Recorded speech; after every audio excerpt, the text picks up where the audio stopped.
અંકલેશ્વરના સારંગપુર વિસ્તારમાં આવેલ મંગલદીપ સોસાયટીના એક મકાનમાં સોના ચાંદીના ઘરેણાં અને રોકડ રકમ મળી કુલ ₹8,33,000ની ચોરીમાં પોલીસે એક રીઢા ચોરને ઝડપી લઈ વધુ તપાસ હાથ ધરી છે।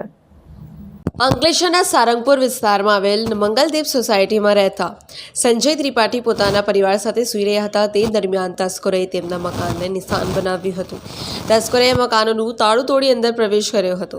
તસ્કરોએ એક રૂમમાં તિજોરી તોડી તેમાંથી ₹8,18,000ના સોના ચાંદીના દાગીના અને રોકડા ₹15,000 મળી કુલ ₹8,33,000ની ચોરી કરી ગયા હતા। જે અંગે સંજય ત્રિપાઠીએ JIDC પોલીસ મથકમાં ફરિયાદ નોંધાવતા પોલીસે ગુનો નોંધી તપાસ શરૂ કરી હતી। દરમિયાન ભરૂચ સી ડિવિઝન પોલીસે ભરૂચના કસક પાસેની નવી નગરી વિસ્તારમાં રહેતો જસબીરસિંહ જોગિંદરસિંહ ટાંકની ધરપકડ કરી હતી। ભરૂચ સી ડિવિઝન પોલીસે અંકલેશ્વર JIDC પોલીસ મથકમાં જાણ કરતા JIDC પોલીસની ટીમે કબજો મેળવી JIDC પોલીસ મથક ખાતે લાવી વધુ તપાસ હાથ ધરી છે। પિન્ટુ મોદી, જનસાક્ષી ન્યૂઝ, અંકલેશ્વર।